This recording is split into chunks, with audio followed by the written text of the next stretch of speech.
মাছ দিয়ে আর লাউ ডাঁটা দিয়ে তরকারি করব বলে সব কিছু নিয়ে চলে এসেছি। সেই যে লাউ ডাঁটাটা কেটে নিয়েছিলাম, তা সেই লাউ ডাঁটা দিয়ে লইটা মাছ দিয়ে তরকারি করব। কড়া তো বুস করে দিয়েছি, কড়ায় তেল গরম হয়ে গেছে। এবার ফোড়নে শুধু দিচ্ছি গরম মশলা, ওই দারুচিনি, লবঙ্গ, কুচি দিয়ে দিচ্ছি, রসুন দিয়ে দিচ্ছি, আদা দিয়ে দিচ্ছি, ভালো করে নেড়ে নেব। এটাও দিয়ে দিচ্ছি, আর তার সঙ্গে জিরা ধনে বাটা দিয়ে দিচ্ছি, লঙ্কা গুঁড়ি দিয়ে দিচ্ছি, হলদি গুঁড়ি দিয়ে দিচ্ছি, লবণ দিয়ে দিচ্ছি। মশলা কষানো হয়ে যাচ্ছে, মশলা থেকে তেল ফেল দিয়েছি দেখো। এবার লাউ ডাঁটাটা দিয়ে দেবো,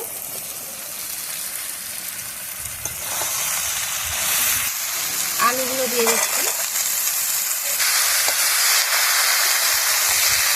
মাছগুলো দিয়ে দিচ্ছি, মাছগুলো ভালো করে নেড়ে ঢাকা লাগিয়ে দেবো।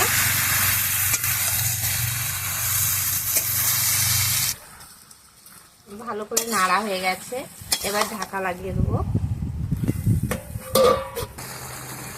দেখো জল দিতে লাগেনি এই তরকারিটা, ও মাছ থেকে জল বেরিয়ে তরকারিটা হয়ে যাবে, এটা এখনো বাকি আছে।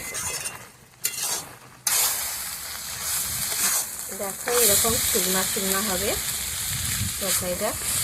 এবার এর উপরে একটু মিট মশলা দিয়ে দেবো, মিট মশলাটা দিয়ে দিচ্ছি, ভালো করে নেড়ে নেবো।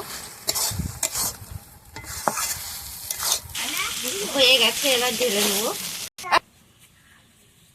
হয়ে গেছে, দেখো কালারটা কত সুন্দর এসছে। তোমরাও বাড়িতে বানিয়ে খেয়ে দেখে আমাকে কমেন্টে জানাবে। ভিডিওটা এই পর্যন্ত।